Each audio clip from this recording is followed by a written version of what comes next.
Tottenham Hotspur affairs. Fair enough. I did not know that was your game. Breaking news coming out from Fabrizio Romano. I'll put all of the sort of links and the news in the description down below about what I'm going to talk about. He has confirmed that Tottenham are making a move for Savinho and the player wants to come. This was out the blue. That's what you call a Fabrizio Romano bomber out of nowhere. Tottenham fans have been crying out for quality, for a signing, and I think now they're going to get one. Maddison's injury definitely had Tottenham fans very disappointed, but I think this news has got you guys bouncing. And I'm not sure, you probably are a City fan watching this video as well. Let me know your thoughts on Savinho, because I just think he's a really good player. I think he's not as highly sort of rated as he should be because of the amount of stars that are in the Manchester City squad.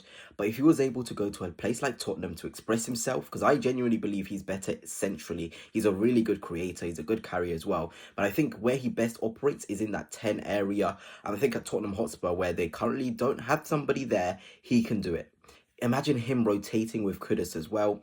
I mean, my word, the sky is genuinely the limit. Fabrizio Romano has said it will probably take around 60 to 70 million. Same with Matteo Moretta, who broke the story with Fabrizio Romano. And to be honest, you pay that sort of money. Tottenham need quality Premier League experience, and Savinho is that. And what Savinho gives you is that versatility. Like I said, he can play in the 10, he can play left wing to a very high standard as well, and he can play right wing. So Tottenham will still have the option to get even another player on top of Savinho. I know this isn't Daniel Levy-like, but it leaves the door open for versatility again further on in the market. Because let's face it, Savinho alone, you guys, Tottenham fans, you're hungry. You need more. If you want to really be competing, we're seeing the quality come into the Premier League. You're going to need more. So if you can get maybe even a double swoop for ManCity or Bilal El Khanous, and then you've got a left wing with Savinho, El Khanous in the middle, right wing Kudus.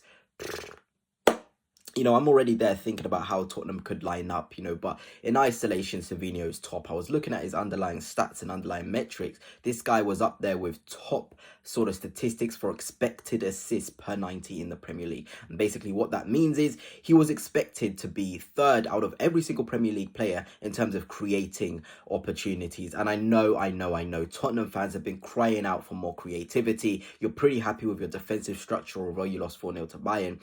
You just want to add that extra creativity, and Savinho will offer that. And you're sort of thinking about a player, what sort of levels he can get to.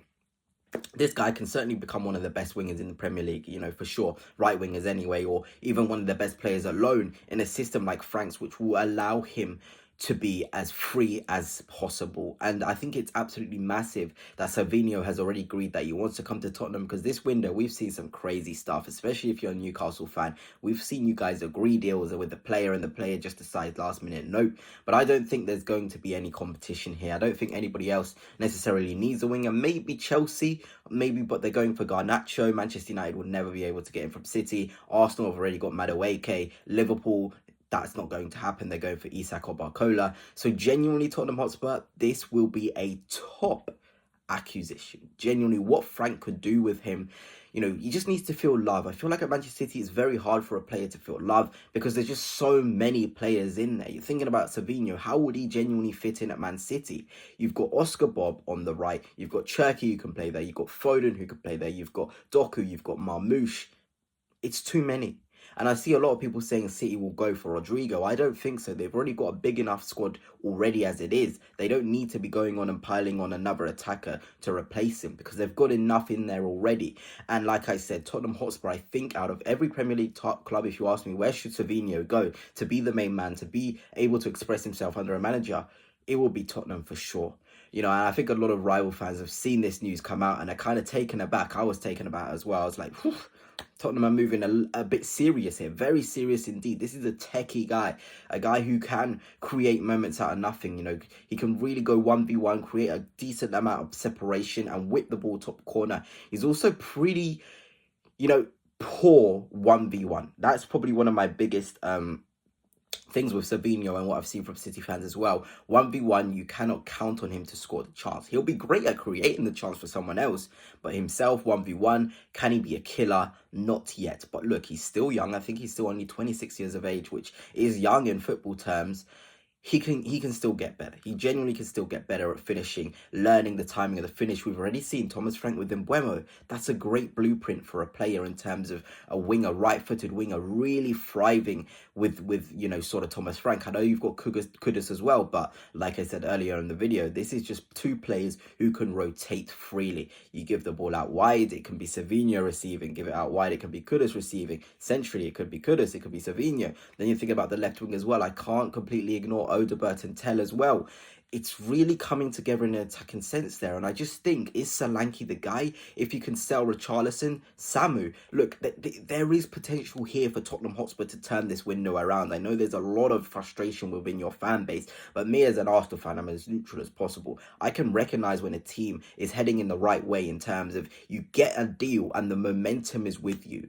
The football world's eyes will be open if we see Savinho going to Tottenham Hotspur. That's just the reality of things. The football world will be open. There'll be other players sort of on the market thinking, oh, Tottenham are feeling serious here. They're getting Savinho. They got Kudus. I want to join that project. I like what I'm seeing. Daniel Levy's looking serious. Tottenham Hotspur are really making strides forward. So this deal is not only just important in sort of improving the Tottenham squad, but giving a message to the rest of the players on the market that Tottenham is the place you want to be because we're ready to have superstars and go to that very next level.